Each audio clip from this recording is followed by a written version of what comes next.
અનિલ જ્ઞાનની યુટ્યુબ ચેનલમાં આપનું હાર્દિક સ્વાગત છે। કાલના આપણે જે પહેલો વિડીયો જોયો હતો એમાં આપણે શું જોયું હતું કે આપણે શ્વસન કરીએ છીએ। શ્વાસોશ્વાસ એટલે શું, શ્વાસોશ્વાસ દરમિયાન આપણા શરીરમાં આપણે શું લઈએ છીએ અને શું બહાર કાઢીએ છીએ એના વિશે અભ્યાસ આપણે કર્યો હતો, બરાબર। હવે આજે જોવાનું છે પ્રવૃત્તિ 3 આપી છે કે આકૃતિમાં દિવસ દરમિયાન વ્યક્તિ દ્વારા થતી જુદી જુદી પ્રવૃત્તિઓ છે। તો તમે જોઈ શકો છો, એક બેન કપડાં ધોવે છે, સૂતા છે, વાંચે છે, સીડી ચડે છે, દોડે છે, ચાલે છે। આ બધી પ્રવૃત્તિ તમે રોજ ને રોજ કરતા જ હો છો। તો કે જુદી જુદી પ્રવૃત્તિઓ દર્શાવેલ છે। શું તમે કહી શકો કે કઈ પ્રવૃત્તિમાં શ્વસન દર સૌથી ઓછો હશે અને કઈ પ્રવૃત્તિમાં સૌથી વધુ હશે? તમારા અનુભવ પ્રમાણે જુદી જુદી પ્રવૃત્તિમાં ચિત્રોને વધતા જતા શ્વસન દર પ્રમાણે ક્રમ આપો। જો કપડાં ધોવાનું છે તો કપડાં ધોવામાં શ્વસન દર વધી જશે। શું કરવા?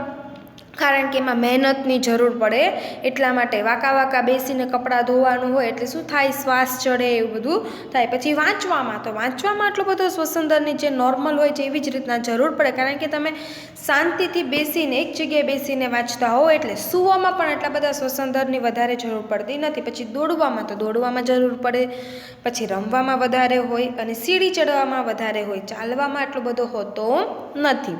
ઓકે, પછી આપણે શ્વસન કેવી રીતે કરીએ છીએ હવે એ જોવાનું છે। શ્વસન તો કરીએ જ, પણ કઈ રીતના કરીએ છીએ એ આપણને ખબર છે નહીં। તો ચાલો આપણે શ્વસનની ક્રિયા વિશે જાણીએ। સામાન્ય રીતે આપણે નાસિકા છિદ્ર એટલે કે આપણે નાકના 2 કાણા છે, જે છિદ્રો છે એને શું કહેવાય? નાસિકા છિદ્ર દ્વારા શ્વાસ લઈએ છીએ। જ્યારે આપણે શ્વાસ લઈએ છીએ ત્યારે હવા આપણા નાસિકા છિદ્રમાં થઈને નાસિકા કોટરમાં જાય છે। નાસિકા કોટર એટલે કે આપણે નાકની અંદર જે વાળ આવેલા હોય છે, જે ચીકણું શ્લેષ્મ જેવું જે ત્યાં પદાર્થ હોય છે એને શું કહેવાય છે? નાસિકા કોટરમાં જાય છે। નાસિકા કોટરમાંથી હવા શ્વસન નળી દ્વારા પહોંચે છે। નાસિકા કોટરમાં શું થાય છે? આપણે જે શ્વાસ લઈએ છીએ એમાં જે કીટાણુ હોય, જે કાંઈ ધૂળની રજકણો એ બધી ત્યાં શું થઈ જાય છે? ત્યાં ચડાઈ જાય છે। એટલે કે મીન્સ કે એ બધી વસ્તુ છે એ ત્યાં રહી જાય છે અને શુદ્ધ હવા છે પછી એ નાસિકા શ્વાસ નળી દ્વારા આપણા ફેફસામાં જાય છે। ફેફસામાં ઉદર ગુહામાં આવેલા છે। આ ઉદર ગુહા બંને બાજુએથી પાસળીઓ દ્વારા ઘેરાયેલા હોય છે। ઉદર ગુહા મીન્સ કે આપણા પેટની જે ગુહા છે, આપણી પેટ છે એની ઉપર પાસળીઓ આવેલી હોય છે। જો આ અહીંયા તમને દેખાશે, આ તમારી પાસળીઓ છે। જો આ હાડકાં છે ને એ આપણી પાસળીઓ છે। ઓકે, એ આપણી ઉદર ગુહા, ઉદર એટલે પેટની ઉપરના ભાગમાં સહેજ આવેલું હોય છે। એક મોટા પડદા જેવી રચના જેને ઉરોદર પટલ કહે છે અને તે ઉદર ગુહાના તળિયે આવેલી હોય છે। શ્વાસોશ્વાસમાં ઉરોદર પટલ અને છાતીના પિંજરાનું હલનચલન સંકળાયેલું હોય છે। શ્વાસોશ્વાસ એટલે કે જ્યારે તમે ઓક્સિજન લ્યો છો ત્યારે તમારા પાસળીઓ છે ઉપર જાય છે અને જ્યારે તમે શ્વાસ છોડો છો ત્યારે તમારી પાસળી ક્યાં જાય છે? નીચે જાય છે। એટલે એવા ટાઈમે તમે શ્વાસ લ્યો છો ત્યારે તમારું પેટ ફૂલાય છે અને જ્યારે તમે શ્વાસ છોડો છો ત્યારે તમારું પેટ નોર્મલ પરિસ્થિતિમાં આવી જાય છે। તમે એવો પ્રયોગ કરી જોજો। શ્વાસ દરમિયાન પાસળી ઉપર તરફ અને બહાર નીકળે છે અને ઉરોદર પટલ નીચે જાય છે। આ હલનચલન આપણી ઉદર ગુહામાં અવકાશોમાં વધારો કરે છે। એટલે કે ફૂલાય કોઈ પણ વસ્તુ ફૂલાય એટલે શું થાય? ત્યાંનો અવકાશ, ત્યાંની જગ્યામાં વધારો થાય અને હવા ફેફસાની અંદર જાય છે। ફેફસા હવાથી ભરાય છે।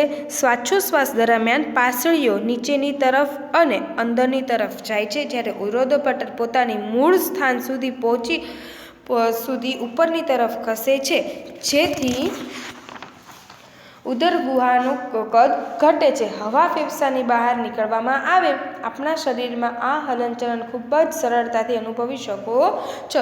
તમે જોજો તમારી જાતે તો તમે આમ શ્વાસ લ્યો એટલે તમારું પેટ છે આમ સહેજ દબાશે અને આમ છાતીનો ભાગ ફૂલાશે અને તમારી પાસળી સહેજ ઉપર આવશે।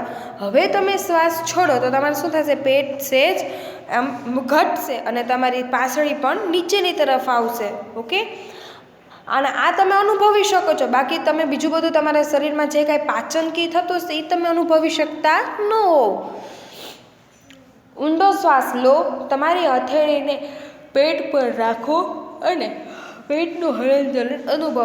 તમારે એક હથેળી લ્યો, હવે તમે એને તમારા પેટ ઉપર રાખો. તમે જો ઊંડો શ્વાસ લ્યો એટલે પેટ અંદર જશે, પછી શ્વાસ છોડો એટલે તમારું પેટ શું થશે? એકદમ થોડુંક પહોળું થશે. બરાબર? એ તમે અનુભવ કરી શકો છો. શ્વાસોશ્વાસ દરમિયાન ઉદર ગુહા એટલે કે છાતીના કદમાં ફેરફાર થાય છે. તે શીખી ગયા પછી બાળકો છાતી ફૂલાવવાની સ્પર્ધા ઉપર ઉતરી આવ્યા અને બધા ઉત્સાહિત થઈને કહેતા હતા કે તે અથવા તો તેણી છાતીના મહત્તમ ફૂલાવી શકે છે. તો આવી પ્રવૃત્તિ તમારા વર્ગમાં સપાટી સાથે કરો તો કેવું? હવે આ વખતે તો આપણે આ બધો પ્રયોગ છે આપણે સ્કૂલમાં એક સાથે બેસીને કરી શકવાના નથી, તો તમારે જાતે જ તે ઘરે બેસીને એકસાથે જોવાનું કોણ વધારે ફૂલાવે છે, કોણ વધારે નથી ફૂલાવતું.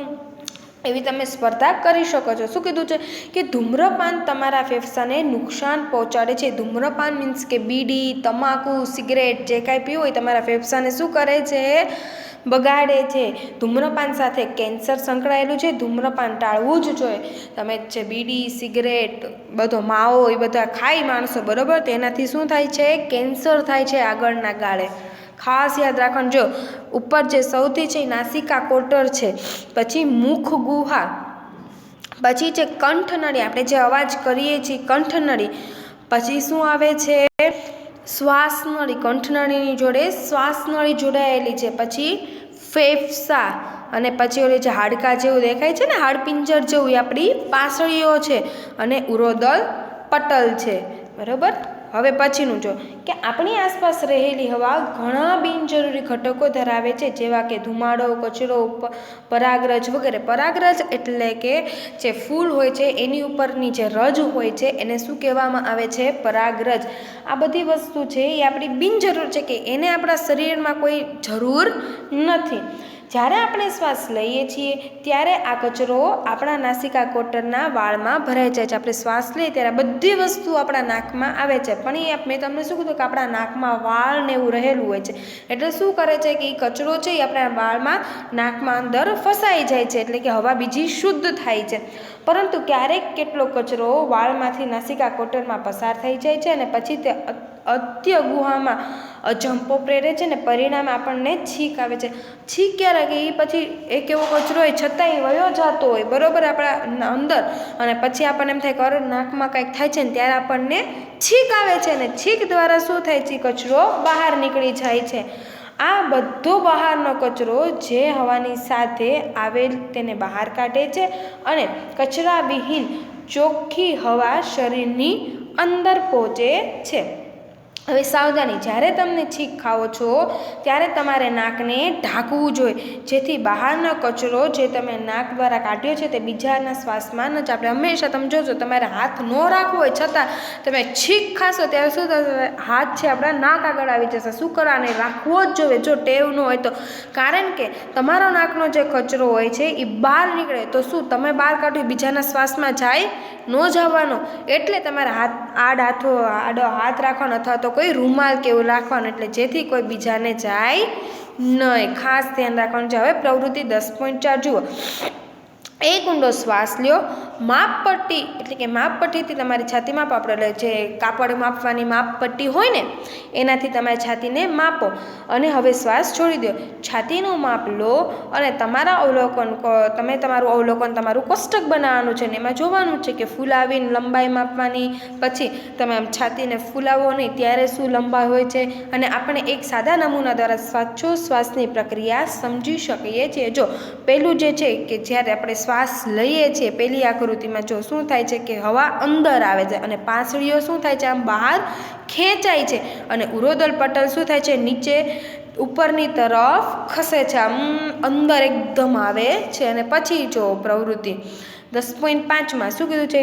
એક પહોળી પ્લાસ્ટિકની બોટલ લ્યો, તેનું તળિયું કાપી નાખો અને વાય આકારની કાચ અથવા તો પ્લાસ્ટિકની નળી લો.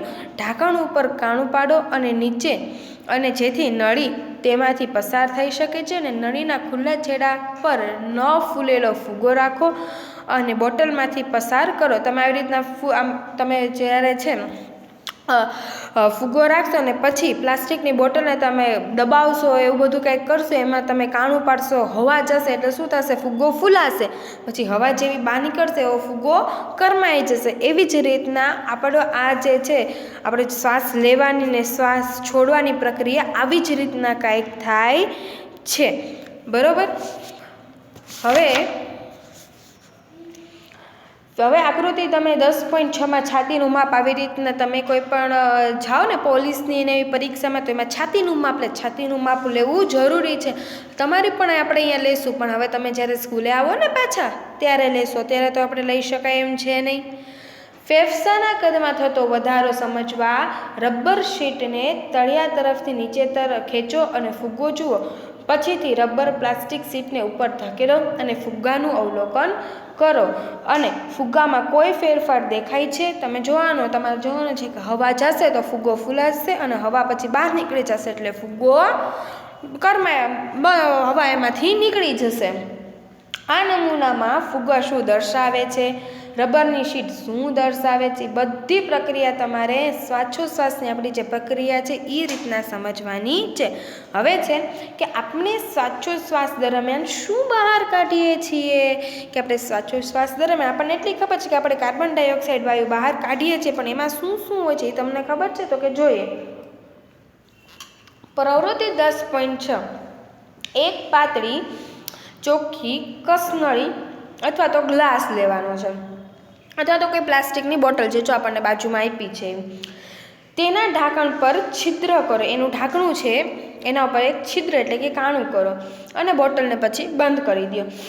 તાજું બનાવેલું ચૂનાનું પાણી, જે કાંઈ ચૂનાનું પાણી હોય એ તાજું બનાવેલું કસનળીમાં લો. એક પ્લાસ્ટિકની નળી ઢાંકણના છિદ્રમાંથી એવી રીતે નાખો કે ચૂનાનું પાણીમાં ડૂબે. હવે તે નળી દ્વારા અમુક સમય સુધી ફૂંક મારો. બરાબર. પછી એમાં એક આપણે પ્લાસ્ટિકની નળી નાખવાની છે અને પછી ડૂબાડવાની છે. શું ચૂનાનું પાણીમાં દેખાવમાં કંઈ ફેરફાર લાગે છે? તમને એવો કંઈ ફેરફાર લાગે? ચૂનાના પાણીમાં કંઈ ફેરફાર થયો હશે? હવે તમે આ બધું પ્રકરણ 6માં શીખી ગયા છો.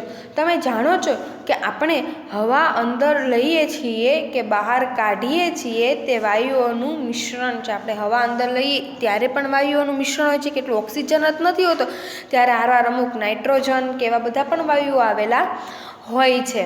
અને બહાર કાઢીએ ત્યારે પણ એવા મિશ્રિત વાયુઓ જ તે એમાં હોય છે. આપણે શું બહાર કાઢીએ છીએ? શું આપણે માત્ર કાર્બન ડાયોક્સાઇડ જ તે બહાર કાઢીએ છીએ કે સાથે બીજા વાયુ પણ આપણે બીજા વાયુઓ પણ સાથે બહાર કાઢેલા હોય છે? અને જો તમે કાચ ઉપર ઉચ્છ્વાસ કાઢો તો તેની સપાટી પર બાષ્પનું એક સ્તર જોવા મળશે અને આ બાષ્પના ટીપા ક્યાંથી આવે છે એ તમારે જોવાનું છે. હવે પછી આકૃતિ જો. શ્વાસ અને ઉચ્છ્વાસની ક્રિયા દરમિયાન ઓક્સિજન અને કાર્બન ડાયોક્સાઇડની માત્રા. જો શ્વાસ માટે કેટલું ટકા ઓક્સિજન આપણે આવે છે? 21%. અને જ્યારે તમે ઉચ્છ્વાસ એટલે કે જ્યારે તમે બહાર કાઢો છો શરીરની બહાર, બરાબર, જે કોઈ શ્વાસ, ઓક્સિજન, કાર્બન ડાયોક્સાઇડ એમાં કેટલા ટકા ઓક્સિજન રહેલો છે? કે 16.4%.